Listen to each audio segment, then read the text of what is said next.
후보들에게 묻노니 전선은 어디인가? 강미숙 작가. 조지 오웰은 카탈로니아 창가에서 자신이 스페인 전쟁의 의용군으로 자원한 이유는 오로지 히틀러의 지원을 받은 파시즘과 싸우기 위해서였지만 사모 속에서 추위와 수면 부족을 견디었을 뿐 제대로 싸워본 적은 없었다고 고백했다.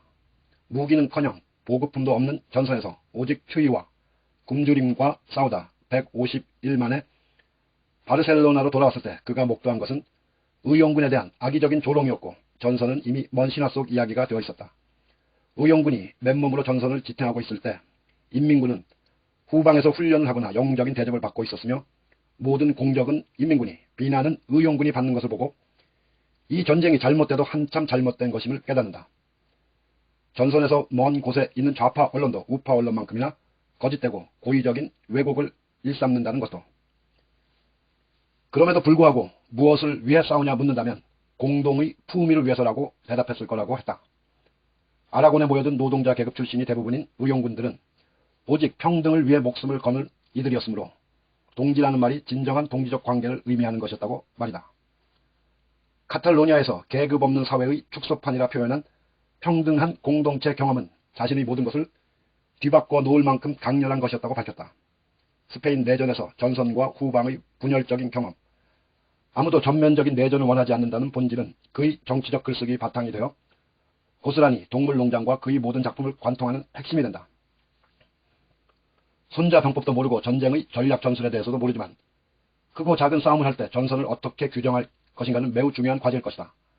이는 비단 전쟁만이 아니라 개인 간의 크고 작은 다툼에서도 예외는 아니다.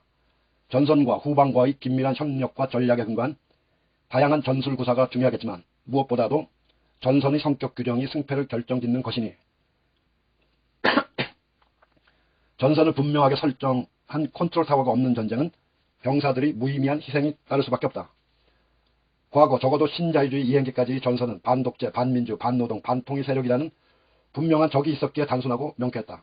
주요 모순과 부차적 모순을 이해하는 관점의 차이, 싸움에 있어 어디까지 희생을 감수하고 어떤 전리품을 얻어낼 것인지를 판단하는 차이는 존재했지만 투쟁 전선을 설정하는 것은 그리 복잡한 일이 아니었다.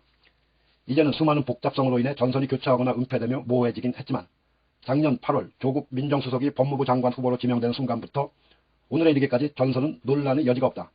누가 봐도 수구 야당과 검찰 권력, 사법 권력, 언론이라는 거대한 기득권 카르텔과 개혁 세력과의 전면전이었기 때문이다. 이 과정에서 기득권은 근거도 불분명한 진보 세력의 치명적 아킬레스건 한두 가지를 먹잇감으로 던졌고 여기에 언론이 국민의 알 권리를 무기로 삼아 천문학적으로 확대 재생산하면서 썩은 내를 풍기게 만들었다. 한때 총기가 빛나던 논객들이나 언젠가부터 자신의 욕망에 누님은 일부 진보연했던 지식인들, 진보를 자임하는 시민들조차 이 대열에 가세하며 내가 운동권들을 좀 아는데 운운하며 조국을 파렴치 안으로 매도하고 부도덕한 권력의 극지로 몰아세웠다. 이쪽이든 저쪽이든 조국을 방패삼아 민주화 운동세대를 싸잡아 위선적인 집단으로 악마화했고 이는 상당 부분 먹혀들어갔다. 나는 그 과정을 실시간으로 함께하는 내내 조지 오웰이 쓴 카탈로니아 창가가 100년이 지난 21세기 한국에 고스란히 재현되고 있다는 생각을 떨칠 수가 없었다.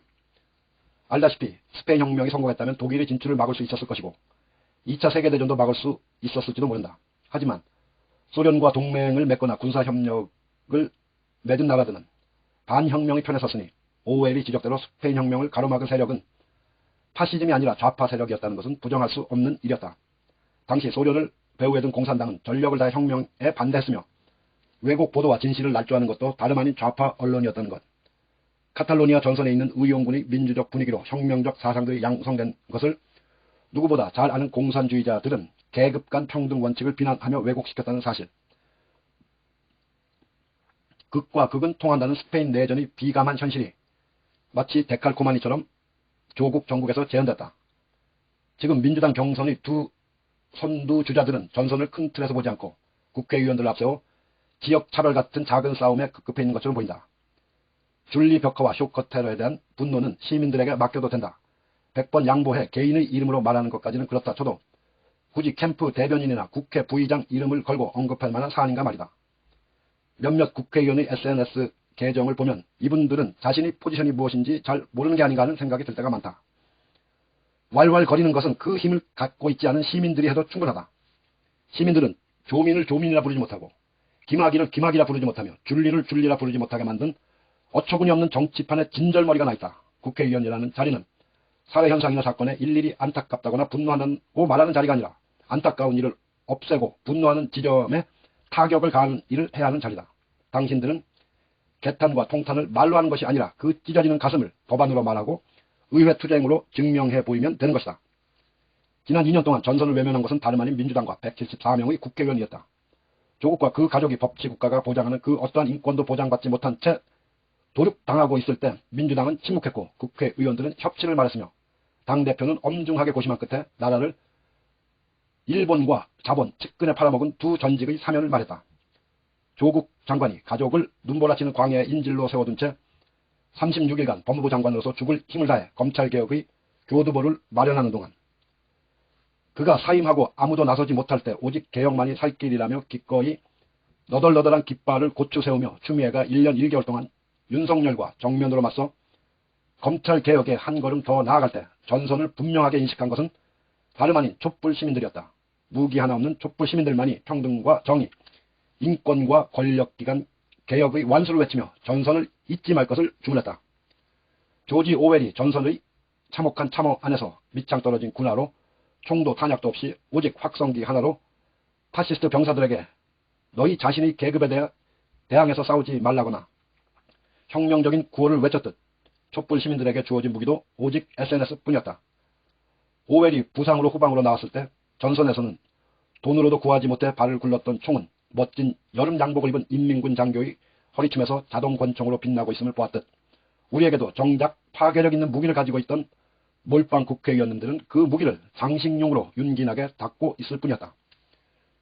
추미애가 대통령에게 부담이 된다는 일각의 우려에 더 못 버티고 장관에서 사임하자 스페인 전선에서 의용군 입대는 지나간 유행이 되고 비난의 대상이 되었듯 더 선명한 검찰개혁을 말하는 이들은 패잔병 취급을 받았다. 그 결과가 재보선 참패였던 것이다.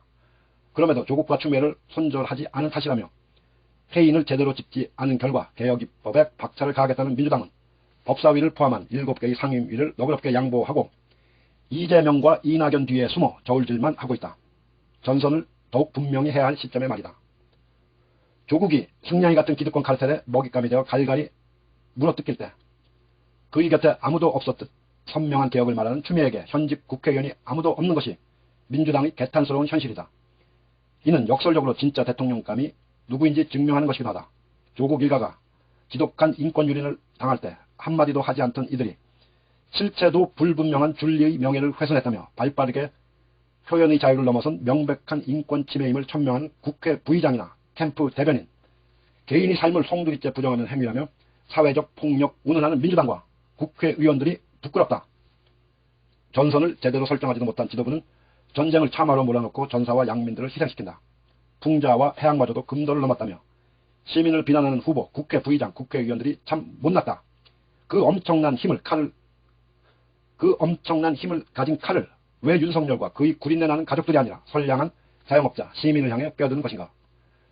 왜 표창장의 실제적 진실을 가리는데 아무 관계가 없는 조민의 여고 시절 일기장을 압수하고 부부가 주고받은 대화를 언론에 흘리며 망신을 주며 조민 씨의 친구들 가족까지 불러 조사하는 검찰에게는 한마디도 권력을 행사하지 못하면서 야당 대통령 후보의 실체를 밝히라는 정치적 표현에는 인권 침해 운운하며 신속하게 일제히 나팔을 불어대는 것인가? 지켜야 할 내 식구는 시궁창에 빠져 허우적대도 모른 채 한 것과 너무나 대비되는 바로 이 지점에 시민들이 분노하는 것이다. 조국 정국을 거치며 기득권 카르텔의 본질이 만천에 드러나 개혁 대 반개혁, 민주 대 반민주라는 전선이 분명하게 드러난 만큼 이번 경선은 다음 정부에서 어떻게 개혁을 이어갈지 그 선명성을 되살리는 경선이 되기를 기대했다.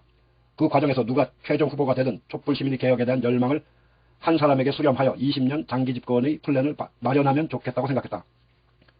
아무리 비판하고 싶어도 아군의 등 뒤에서 총질하는 자살골만큼은 피하고 싶어 말을 아낀다만 당신들은 한 국가를 책임지겠다고 나선 대통령 후보라는 자신의 정체성을 모호하게 흐트러뜨리지 않기를 바란다.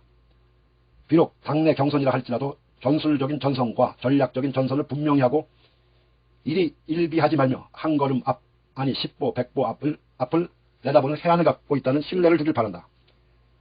이 와중에도 남북 교류에 대한 공약을 밝히고 묵묵히 자신의 길을 가는 추미애, 땅이 아닌 땀이 존중받는 세상을 만들겠다는 추미애, 개혁을 말하는 것만이 시대정신이며 가장 민주당다운 후보임을 말하는 추미애 후보가 더 약진했으면 좋겠다.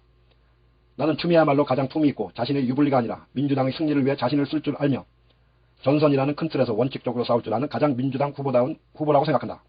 설령 그녀가 경선에서 최종 선택을 받지 못한다 해도 끝까지 그녀를 지지할 것이며 민주당 대선 후보로 누가 선택받든 이 정신만큼은 오롯하게 견지해야 할 것이다.